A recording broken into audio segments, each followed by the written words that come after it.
Hey everybody, it's Merlin's Vault. I've got two other people with me. I got Cooper to my left. Technically, I have 4 other people with you. I have 4 other people. Oh my gosh. Dogs. Little pom-pom here and my little Shishan here. And we are so excited because we want to talk to you a little bit of almost like a how-to draft and or sealed for Magic the Gathering. Whenever you go to a LGS, whenever a new set comes out, they're always doing pre-releases and stuff. That's what's known as a sealed event because you're going to open your 6-packs there and you're going to build a deck based on all the contents that you can out of that box. So there's going to be also a promo in there, most likely. Well, we are talking about Aetherdrift specifically, but first we want to go over some, let's say, like how-tos. Yeah, some questions that may come up during your drafting or sealed event. Or even if you've never been to a draft or sealed event, just some things to keep an eye out for, keep an ear out for. And they're really, really fun, and I think you should go and get to meet other gamers in your area too. But they can also be very daunting. Yes. That's for sure. So these are the things that we would like to have known when we first went in. So yes. So to start with, you probably want to stick to 2 colors. And to decide how many lands or mana you are going to be drafting within your deck, you will want to count the pips. And I don't mean this Pippa. You want to count the little dots at the top. So are you running a lot more red than you are green, whatever the case is, and then go off of your mana from there. So they typically say between 14 to 16 lands total from there, and you want to keep your deck between that 40 and 60, but preferably I typically run around 45 depending on the cards that I get. So your lands and then subtract from there, and that's how many cards to choose from there. Math. I mean, if I usually take 40 because I like to draw into my wins as fast as possible. So with your advice, if I had a red-green deck and 2/3 of them are green cards, 1/3 is maybe red. So then take 2/3 of them to be forests and 1/3 being mountains. Okay. So that makes sense. I like to live life on the edge and take 10 lands. 10 lands. And how did that work for you, Cooper? Yeah. As you guys saw in the Innistrad draft video, it doesn't. No. So take more lands than you think you'll need because you will need them, but don't go half and half and flood your entire hand. No, that's not either. It's very ambitious of you, though. Yeah. So as long as you're having fun. Oh yeah. If you were gonna actually take the win on that, but it was close. It was close. Great piece of advice. Also, if you're a new player and don't know what all these archetypes are, because every 2 colors serves as its own archetype, every single set's going to be different. Usually Dimir kind of plays the same, but there's variations on it because this set specifically has a lot of vehicles and saddling combat. Like there's a big race going on, so everyone's getting on their spaceship or rocket car or sloth, ? So everybody's going to be saddling up, doing this race. So the archetypes, if a lot of them seem daunting, and this archetype says exhaust, this archetype says put things in the graveyard. One thing that I wish I would have known, because it does really well in tournaments, if you're wanting to win some games too, look for anything that has +1/+1s or great value for power and toughness. So you'll see a lot of that in green, because they like when they play big creatures and you maybe play a little a wide range of small creatures and have that number go up. +1/+1s are great starting point for any new player. With this specific set, white-green, because you play a lot of range of vehicles and mounts, but also red-green, you get a little bit of that aggressive ramp as well. But I have not seen one person who's played +1/+1s and not done pretty well, at least for the first time. If you lose all your games, at least you got to challenge them on the battlefield. I guarantee you. Stay away from doing more than 2 colors, particularly if you're new. I think it would, in some cases, depending on the box, it might work. But I think it can get a little tricky, especially when it's just standard, and you're only looking at 40 to 60 cards. Yeah. A lot of these games, these sealed events, are only made for 2-card combinations when you play the cards available to you. But you will see a lot of those legendary creatures or like tricolored creatures or things that look for multiple colors. But as far as like searching out lands and things. I'm blue, so I have no idea what green does. So I had nothing to add. Gotcha. Well, the red-blue is also not bad for a starting point for a new player too, because a lot of it kind of seems like the majority of red-blue seems like battlefield manipulation. Like they have a scary thing, get rid of it. If you have a good thing, buff it up. Yep. So you'll see in this set that it's all about cycling and discarding, playing those creatures out early, and then discarding cards to buff them all up, and then overwhelm your opponents. Yeah. Mhm. So, what are your thoughts, you two, on taking cards just because they are valuable or perceived to be valuable, but that actually don't have anything necessarily to do with the deck that you were building? it's a strategy for sure. I don't know what you feel about it. That's something I think. So we did an Aetherdrift draft event the other day, Mm-hmm.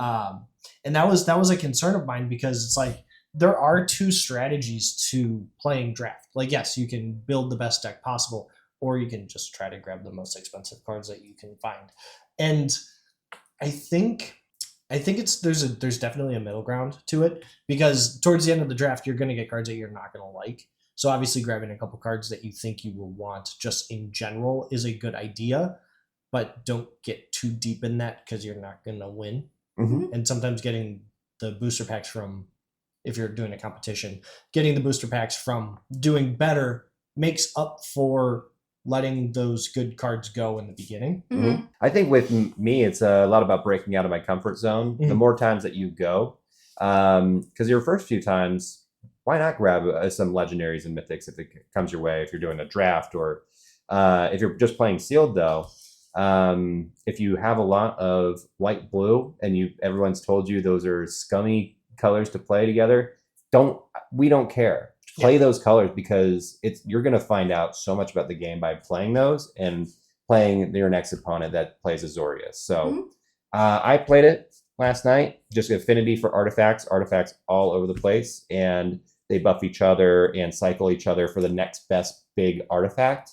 So a lot of mechanized production style of cards. For an example, I was seeing a lot of cards coming my way that had a lot of nesting bots, and I had a lot of cards that were Voyager quick welders. So a lot of those cards were basically discounts for other robots, either putting them on the field like servos and things if they die, and other artifact creatures that will provide discounts for the next big model, basically. Mm-hmm. So I got a lot of those, and I'm not used to playing a lot of Azorius, but it's a lot about stalling up the game and drawing more cards until you can find your next best strategy.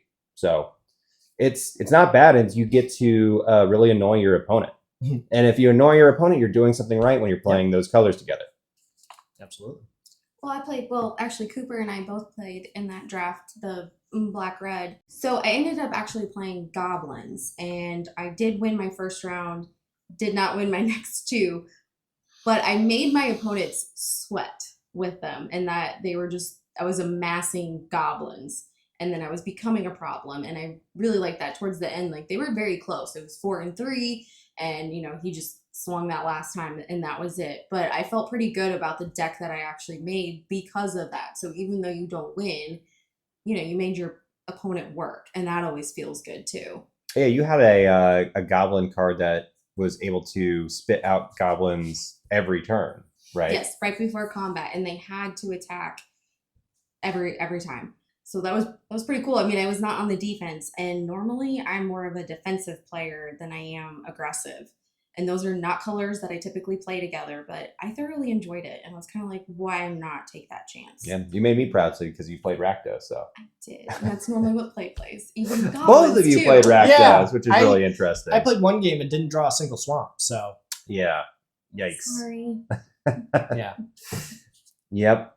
But you both had really aggressive strategies. When you play Rakdos in this, it's called max speed aggro, and you basically fish out all of the creature types that have haste in the name. And you'll find a lot of those cards and start your engines.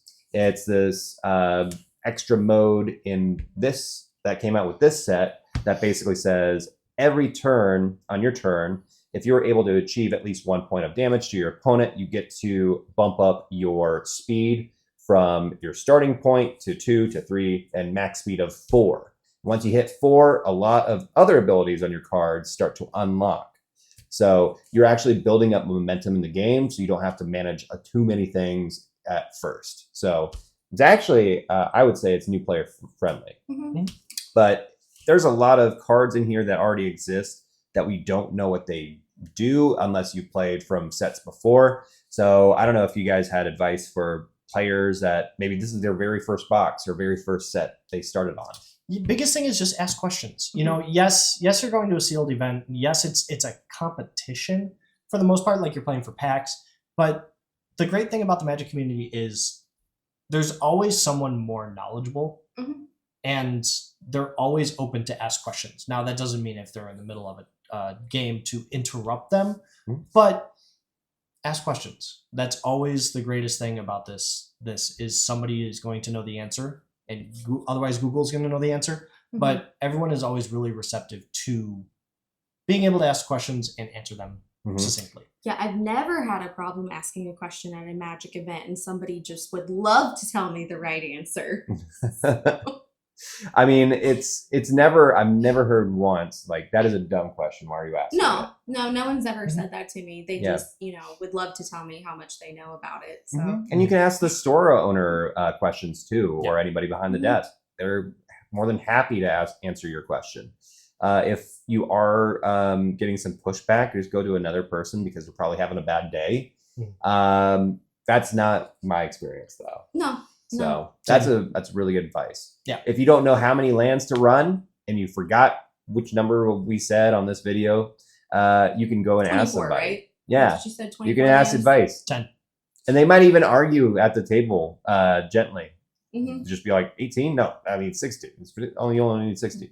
And just go base it off of one of those numbers. They're not going to try to steer you off the path. Yeah. Okay. Really good advice. But going more into Aetherdrift, we saw a lot of different archetypes being played and built from the other night. Were there any standouts?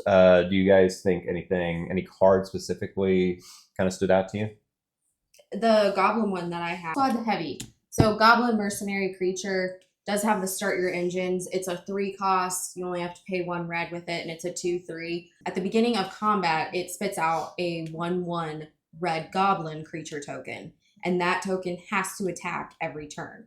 So obviously you could amass more and more of them, but it also gives all other goblins haste. Yeah, that's nice. Yeah, if they don't already. And then it does have a max speed ability where you could tap this and add another red. Yeah, low CMC too. I don't think 2 generic and 1 red. That's a really nice goblin card. That's cool. And you can get it for pretty cheap right now. Yeah, we thought it was going to be an expensive one because it really allowed me to win and was causing a lot of problems in my other games, but it's not that expensive. Oh, no. And there's a lot of mana manipulation hijinks going on with Redshift, which is probably the legendary that I'm looking forward to the most. He's sponsored on the box, actually. And I love the Gruul colors. But also, be aware if you're playing red-green, specifically in this one, Exhaust. A lot of your cards that make this deck or archetype work are going to require legendaries or mythic level of rarities. So that might actually be a little bit harder to find to make the deck strategy work as well as you think. So ordinarily, though, Gruul is a fantastic, build them up, hit them hard kind of strategy. Gruul is red-green. Red-green, thank you. Yes. I also really liked, I didn't like. I do think they're cool, and I didn't like them because I was going up against them. But there were quite a few, like, artifact constructs and Kyle was playing it against me, but he had a bunch of like 0/4s, but they could tap and make something become a creature, and then it could come at me. And so it was, I'm dealing with a current board state, but he could make it change instantly. So then it's like, all right, well, what do I actually want to attack with? Because mine was pretty straightforward, and I have these goblins, and I'm like, I mean, they have to attack, but do I want to add other stuff to it? I don't know, because I don't know if he's actually going to turn that into a creature that could then mount or crew a vehicle or a mount, and then it just changes the complete. If you're going against the robots in white-blue, that's Azorius. They have Guidelight Pathmaker, which is a really cool vehicle card for artifacts because it runs those colors, and you can immediately tap things, add the color, or add the power to crew that vehicle of 3 and hit for 6. So that's also pretty devastating. Other than that, there's a couple of really fun landfall specific cards, but that's only if you're able to achieve new speeds in your momentum. So keeping momentum lower is also an option in this sealed event if you're going to play at locals. So if they hit max speed, depending on what's in their hand, might not seem like a big deal. I was going against white-green, and there was a brand new loot card. Loot's on the cover. Like Explore the Wilderness or something along those lines, where once your momentum goes up, you can sacrifice that enchantment and go get 2 land drop or 3 land drops from your deck and just put them right on your battlefield tab, which is insane. So watch the momentum out there. They might be pulling ahead of you in the race. I had 2 things that were kind of, I had not issues with, but okay, there is an issue that I did have. So the start your engine thing, totally got that. Was moving up on it, and maybe it was just because of the deck that I built, but I really didn't have anything that did anything when I got to max speed. And I'm assuming there's more cards that have that and that it does mean anything, but went up against 3 different other decks, and not one of them really had anything that did something good when it got to that max speed. And I know sometimes it's just the luck of the draw, and that was happening to me where I would get to max speed and then I wouldn't have any cards that could actually utilize that. But I'm just curious if there are other players' decks that were able to actually utilize that new function better. Yeah, so I had a handful. Okay. A couple artifacts, a land, a max speed, 3 and tap, discard a card, draw a card, sacrifice this artifact, draw 2 cards and discard, death touch and haste. If a source you control would deal damage to an opponent or permanent an opponent controls, it deals that much damage +1 instead. Ooh, that's pretty rough. At the beginning of your end step, create a 2/2 black zombie creature token. That's the one I was looking for. Okay. So Risen Necro Agent. Necro Regent. I did not have that. If you're spitting out zombies every single turn, that's pretty huge. There are a few other cards that can make those. Those are 2/2s, and if you have an army of zombies, that's pretty great. But how do we utilize cards in the graveyard as well? I mean, there's Goblin Surveyor, there's Mutant Surveyor, where you can, if you're at max speed, you're able to just exile them from your graveyard and draw a handful of cards. There's also one of my favorite commons of the set is Kickoff Celebrations. Oh, yeah. Where if you're able to achieve max speed, it'll give all of your creatures and vehicles haste, which is incredible. There are cards that you can, once you hit max speed, tap them for multiple red or maybe a different color. Those are able to really end the game. So once you hit max 4, if you're not ending the game, maybe you just got unlucky. So Kickoff Celebrations is huge. I was wondering who was taking all those. Light Wheel Enchantments is also a good one. Max speed, you may cast this card from your graveyard. That's really nice. +1/+1 gives vigilance. It's an enchantment. And these vehicles they hit pretty hard. So if they're not tapped, that's going to be even more devastating for you. So max speed is good. You just have to be able to aggressively hit them wide if you're going with your hasty Goblin Boy strategy. Or if you're playing Dimir, being able to ping them for damage is also a way to max out your speed. I think Winter is one of the really cool 2-cost or 2-pip commanders in the set that's able to do that. He's also in Demir, so he's blue-black. That's a standout for me. There's lots of cards like you just have to pay mine to draw power, counter spells, and definitely take these as commons. I know it's kind of hard if you're passing up that legendary. But cards like Bounce Off, where you can literally get rid of the scariest thing on your opponent's board, or Stall Out, so you stun something for basically 4 turns and keeping it on the field tapped anyway, which is huge. You could basically put that on their vehicle as well. And then also Lightning. You had it. Strike. Lightning Strike.